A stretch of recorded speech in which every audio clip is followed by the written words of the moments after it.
जिनको मैं दावत देता हूँ कि यहाँ पर तशरीफ़ लाएँ और हमारे मेहमान गिरामी के सामने पर 82 केस 30 लाख रुपए इनाम है।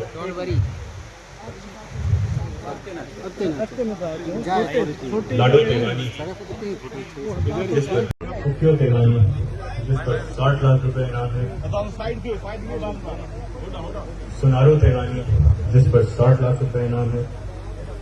गुलजार तेगानी जिस पर 30 लाख रुपए इनाम है, जिस पर 30 लाख रुपए इनाम है। नूरदीन तेगानी जिस पर 15 लाख रुपए इनाम है। आगे नहीं सुखियो तेगानी जिस पर 60 लाख रुपए इनाम है।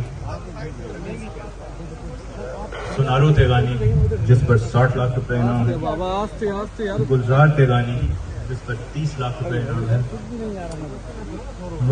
डाकुओं का हथियार डालने का ऐलान, एक और तारीख साल जम्हा। कच्चे के इलाकों में पायदार अमन के कयाम के लिए सदर पाकिस्तान जनाब